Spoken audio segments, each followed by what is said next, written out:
In last week's episode, we talked about Jar Jar Binks being possibly a Sith master and the relationship between fan theories and fan fiction. Let's see what you had to say. dellofkent on the subreddit writes a really great comment about how the image of George Lucas has changed after the prequels, especially in light of the Jar Jar Binks is a Sith master theory and this idea that he had a kind of cowardice that he didn't want to fully commit to what the story could have been after the public opinion for Jar Jar Binks became known, and it was so bad. And I think I find interesting the closing idea that what the Jar Jar Binks is a Sith master fan theory does is not really make the movie or the trilogy as a whole more enjoyable. It just makes it not enjoyable for a more palatable set of reasons, is what they say.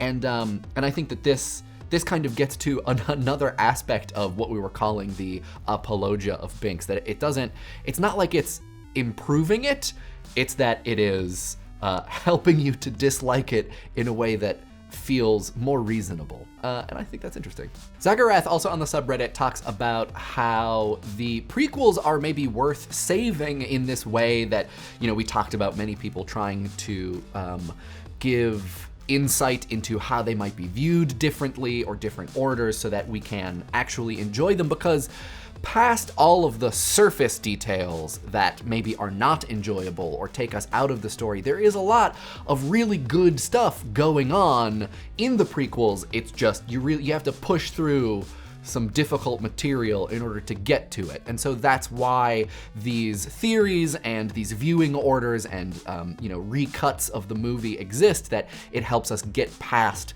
the surface to the meat of what might actually have been a pretty good trilogy of movies. And I actually read a couple articles that people sent on Twitter and a couple other places over the last week. So we'll put links to those in the description as well about sort of how close the trilogy was to being good.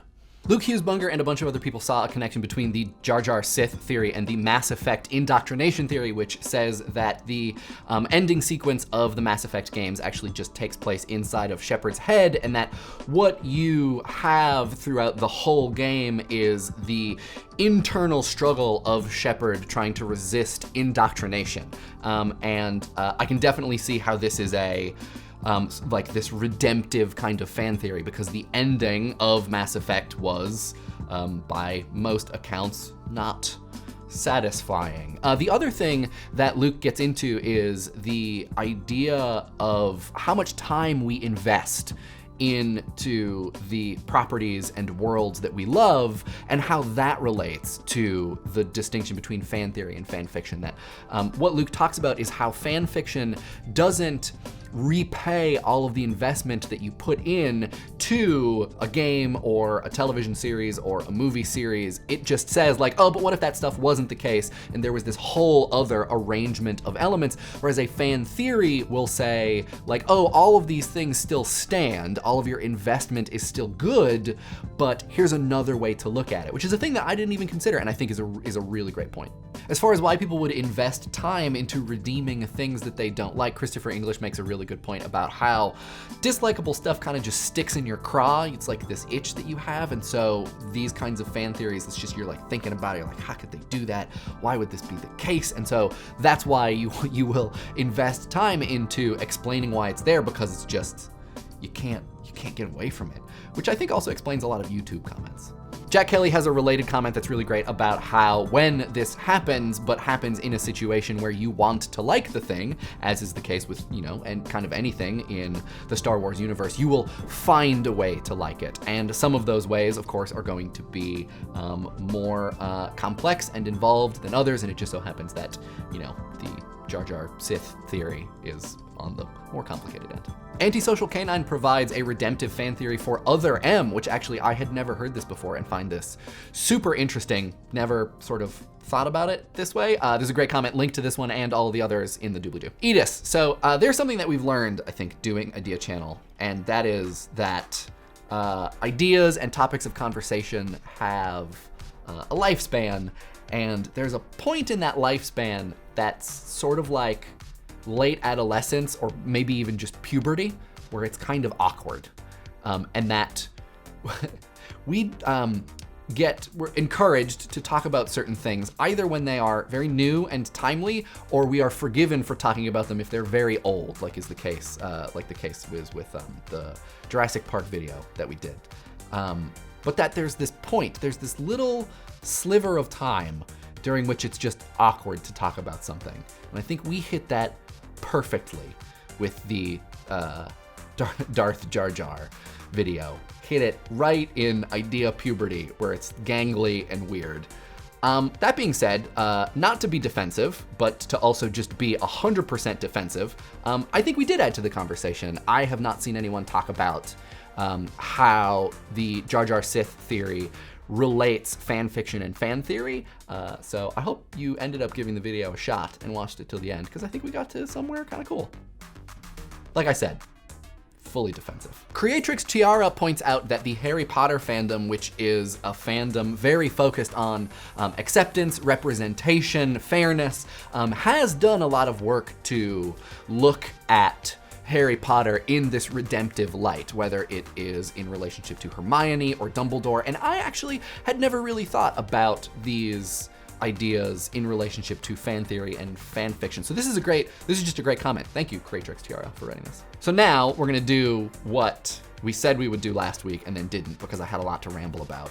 We're gonna talk about your responses in the Deadpool comment response video to my prompt about the difference or the relationship between philosophy and science. So we're gonna do that just for a couple comments right now. Noah Schaefferkoetter writes how philosophy can only exist in the shadow of science because without science, there are no, hold on, I'm gonna get this right. There are no conclusions can be obtained. That what science does is it creates facts and knowledge and truth, and philosophy will depend upon those facts and knowledge and truth and build out of them. And I think to a certain degree this is true, that philosophy has a great relationship with science, and science has a great relationship with philosophy, which we're gonna talk about in a second.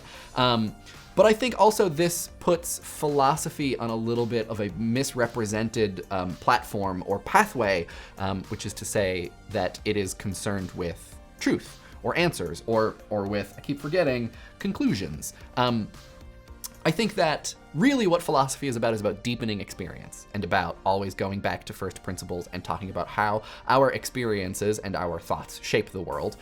And those things are not always conclusions. And I think that that is an asset, not a detriment.